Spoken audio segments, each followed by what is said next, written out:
প্রথমে মাংসটা ভালো করে ধুয়ে নিয়ে ওতে আদা রসুন কাঁচা লঙ্কা বাটা, টক দই, নুন, লঙ্কা গুঁড়ো, মরিচ গুঁড়ো, বিরিয়ানি মশলা, কেওড়া জল আর একটু ফুড কালার দিয়ে ভালো করে মাংসটাকে মাখিয়ে নিলাম।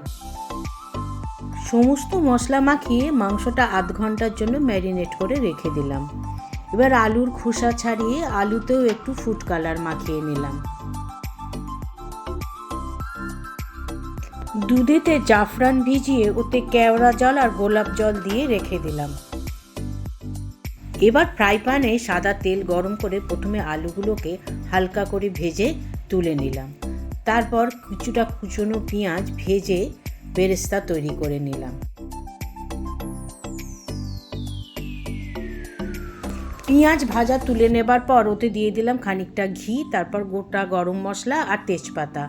তারপর মশলা মাখানো মাংসগুলো এক এক করে দিয়ে খানিকক্ষণ নাড়াচাড়া করে নিলাম।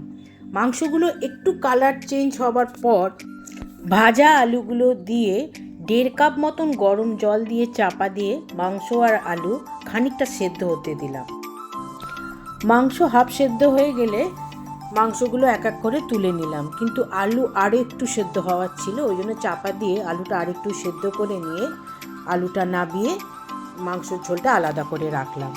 এবার একটা কড়াইতে জল বসিয়ে দিলাম, তাতে খানিকটা নুন আর গোটা গরম মশলা দিয়ে জলটা গরম হতে দিলাম। যতক্ষণ জলটা গরম হচ্ছে ততক্ষণ আলু মাংসের গ্রেভিতে ওপরে যে তেলটা ছিল সেটা একটা চামচের সাহায্যে একটা বাটিতে তুলে নিলাম।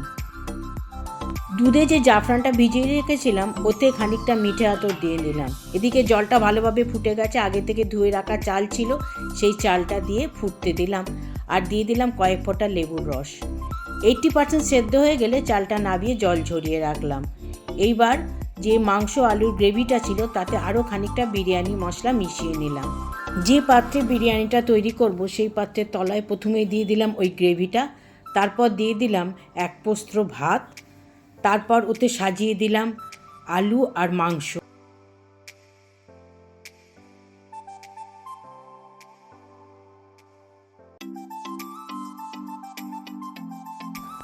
মাংস আলু ভালো করে সাজিয়ে দেওয়ার পর ওতে খানিকটা বেরেস্তা দিয়ে দিলাম আর দিয়ে দিলাম বিরিয়ানি মশলা।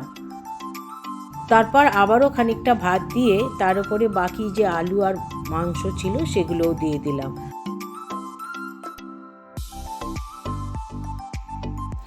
ওই আলু মাংসর ওপরে বেরেস্তাটা ছড়িয়ে দিলাম আর দিয়ে দিলাম বাকি যে আলু মাংস সেদ্ধ করা যে গ্রেভিটা ছিল সেই গ্রেভিটা।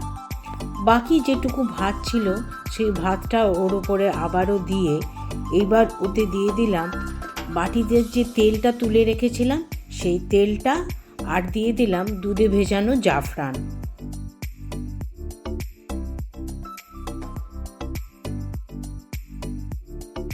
এইবার পাত্রের মুখে ঢাকনা দিয়ে ভালো করে আটা দিয়ে চারপাশটায় এঁটে দিলাম যাতে হাওয়া না বাইরে বেরিয়ে যায়। এবার এটাকে দমে বসাবো। প্রথমে গ্যাসেতে একটা তাওয়া বসিয়ে দিয়েছি, তার উপরে পাত্রটা বসিয়ে দিলাম। প্রথমে জোর আছে 5 মিনিট, তারপর আঁচ কমিয়ে 10 মিনিট দম দিলেই রেডি গরম গরম ধোঁয়া ওঠা বিরিয়ানি। রান্নাটা কেমন লাগলো অবশ্যই জানাবেন, ভালো লাগলে একটা লাইক করে দেবেন।